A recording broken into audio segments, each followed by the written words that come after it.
नमस्कार, मी विश्वास नांगरे पाटील 1997च्या बॅचचा IPS अधिकारी आहे.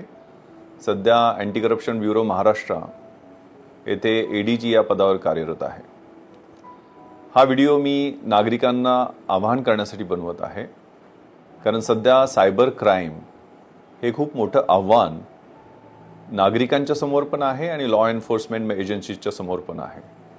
आणि यात नवीन मोडस, नवीन गुन्ह्याची पद्धत जी आहे त्यामध्ये वरिष्ठ अधिकाऱ्यांचं नाव घेऊन आणि ED, CBI, narcotics, cyber crime अशा लॉ एन्फोर्समेंट एजन्सीच्या नावाचा वापर करून नागरिकांना फसवलं जात आहे.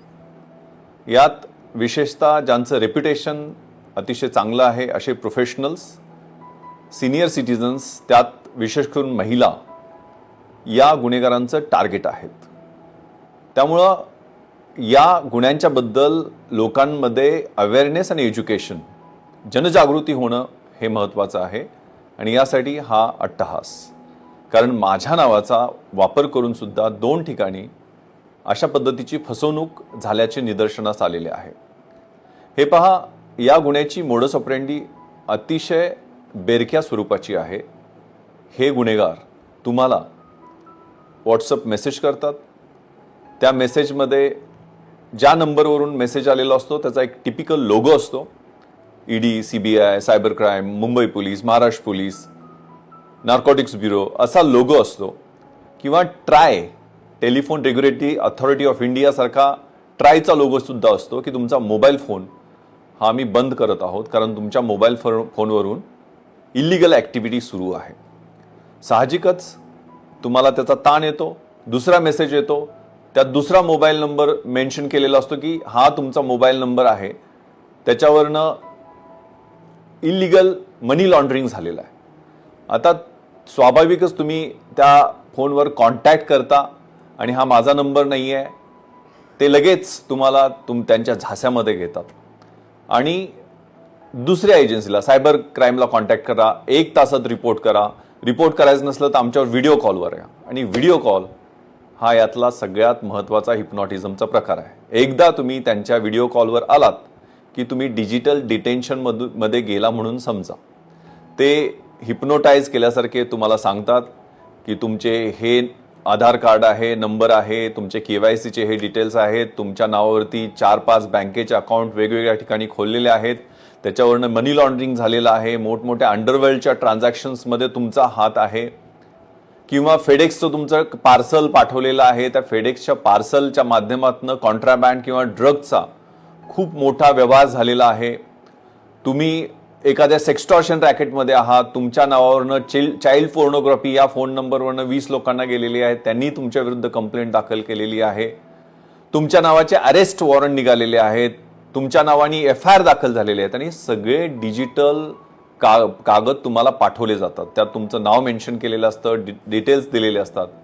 त्यामुळे तुम्ही घाबरून जाता आणि साहजिकच त्यांच्या भळक्यामध्ये येतात. ते म्हणतात की तुम्ही काळजी करू नका, तुमच्या बोलण्यावरनं तर वाटतं की तुम्ही त्यात इनोसंट असाल, म्हणून आम्हाला तुम्हाला मदत करायची आहे. आणि इथंच गमक सुरू होतं. आणि मग ते तुम्हाला ऑनलाईन पैसे ट्रान्सफर करायला सांगतात. हे एकदा ते तुम्हाला व्हिडिओ कॉलवर तुम्ही आलात की तुम्हाला आयसोलेट करतात, थ्रेटन करायला सुरुवात करतात, इंटिमिडेट करायला सुरुवात करतात. ते सांगतात की तुम्ही तुमच्या घरच्यांनाही कळवू देऊ नका. तुम्ही आयसोलेट कसे व्हाल, वेगळे कसे व्हाल याच्याकडे त्यांचा भर असतो. म्हणजे तुमच्या सगळ्या मुवमेंट, तुमचे लोकेशन्स हे कसे चाललेत याच्यावर त्याची ऑब्झर्वेशन. 2 दिवस 3 दिवस ही प्रक्रिया चालू असते, काही तास पण ही प्रक्रिया सुरू असते. आणि त्यामध्ये मग ते तुम्हाला ऑनलाईन पैसे ट्रान्सफर करण्यासाठी उद्युक्त करतात. तुमचे जर FDs असतील त्या मोडायला लावतात, तुमचे म्युच्युअल फंड्स किंवा शेअर्स असतील ते लिक्विडिफाय करायला लावतात, किंवा तुमच्या म्हाताऱ्या आईवडिलांचे पैसे असतील ते ट्रान्सफर करून घ्यायला लावतात. आणि ते सगळे पैसे फंड लिगलायझेशन प्रोसेशन, म्हणजे बऱ्याचदा RBIचं एक खोटं असं अकाउंट तयार केलं असं दाखवतात आणि ते अकाउंट कुणाच तरी असतं दुसऱ्याचं, त्याच्यावरती ते पैसे पाठवायला सांगतात. ते पैसे टप्प्याने दुसऱ्या अकाउंटवर जातं आणि ही फसवणुकीची प्रक्रिया चालू असते. यामध्ये अगदी युनिफॉर्म घातलेले तुम्हाला पोलीस ऑफिसर्स दिसतील, तुम्हाला अगदी ऑफिस असं दिसेल, प्रोफॅनिटी किंवा ॲग्रेसिव्ह डिमेनियर जसं सिनेमामध्ये असतं तशा पद्धतीची त्यांची प्रक्रिया असते. हे डिटेल्स तुम्हाला दाखवतात ते ऑफिससारखे असतात. त्यामुळं तुम्ही स्वाभाविक या जाळ्यात ओढले जाता. त्यामुळे कृपया अशा व्हिडिओ कॉल्सना किंवा अशा पद्धतीच्या फोन कॉल्सना बळी पडू नका. एक तर असा फोन तुम्ही चुकून उचलला आणि त्याच्यावर कॉन्व्हर्सेशन सुरू केलं तर घाबरून जाऊ नका. बी कूल, काम. अशा फोनच्या बद्दल तुम्हाला जर आपल्या घरच्यांना त्वरित माहिती देणं अतिशय महत्त्वाचं आहे. आपल्या नातेवाईकांना, एखादा आपला रिटायर्ड पोलीस ऑफिशियल कोणी ओळखीचा असेल, लॉयर ओळखीचा असेल किंवा एखादा सुशिक्षित चांगला व्यक्ती ओळखीचा असेल त्याच्याशी संपर्क करा. त्याचे डिटेल्स द्या. ज्या ऑफिसमधनं फोन आलेला आहे त्या ऑफिसला संपर्क करण्याचा प्रयत्न करा. आणि मोस्ट इम्पॉर्टंटली जवळच्या पोलीस स्टेशनला याबद्दल इन्फॉर्म करा. आणि जर तुम्ही हे पैसे ट्रान्सफर केले तर कृपया 1930 या सायबर हेल्पलाईनला कळवा. कारण ही हेल्पलाईन एवढ्यासाठीच आहे की तुम्ही केलेले ट्रान्सफर केलेले मनी हे 24 तास 48 तास अशा गोल्डन आवरमध्ये तुम्ही जर कम्युनिकेट केले तर ते पैसे फ्रीज केले जातात, होल्ड केले जातात. इवन त्या अकाउंटवरनं दुसऱ्या अकाउंटवर ज्यावेळेला अनेक अकाउंटवर हे ट्रान्सफर प्रोसेस सुरू असते, नंतर बाहेरच्या देशात सुद्धा हे पैसे जातात. त्यामुळे जोपर्यंत ते अकाउंटमधनं दुसऱ्या बँकेच्या अकाउंटवर जात आहेत, कारण हे 1930 ही हेल्पलाईन जी आहे ती सायबर पोलीस आणि बँकेच्या ऑफिशियल्सच्या कोऑर्डिनेशनमध्ये चालत असते. त्यामुळे पैसे फ्रीज करण्यासाठी यातून प्रयत्न होतात आणि अनेकदा ते यशस्वी होतात. आणि कृपया national cyber crime reporting portal आहे त्याच्यावरती रिपोर्ट करा. प्रत्येक पोलीस स्टेशनमध्ये सायबर सेल आता सुरू करण्यात आलेले आहेत. मेट्रोजमध्ये सायबर पोलीस स्टेशन डेडिकेटेड सुरू केलेले आहेत. मुंबईमध्ये 6 सायबर पोलीस स्टेशन आहेत. ग्रामीण भागामध्ये डिस्ट्रिक्ट हेडक्वार्टरला सायबर पोलीस स्टेशन आहे. तिथं जाऊन FIR द्या. पोलीस स्टेशनमध्ये सुद्धा जाऊन FIR द्या. तुम्हाला FIR देता येते, ती घेणं हे पोलिसांचं कर्तव्य आहे.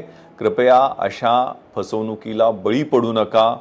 तुमच्या आयुष्याची सगळी कमाईची पुंजी जी आहे ती क्षणातच लुटली जाऊ शकते आणि अनेक पोलीस अधिकाऱ्यांचे नावं वापरले जातात. कृपया हे ध्यानात घ्या. कुठलाही पोलीस अधिकारी व्हिडिओ कॉलमध्ये तुम्हाला इंटरॉगेशन करत नाही. तुम्हाला कुठल्याही पद्धतीचं डिजिटल डिटेन्शन केलं जात नाही. तुम्हाला असे अरेस्ट वॉरंट व्हिडिओ कॉल किंवा व्हॉट्सअपच्या माध्यमातून पाठवता येत नाही. ते ऑफिशियल पोस्ट ऑफिसनी किंवा मग पर्सनली समन्स किंवा वॉरंट्स घेऊन कॉन्स्टेबल येतो त्यांनी ते पाठवले जातात.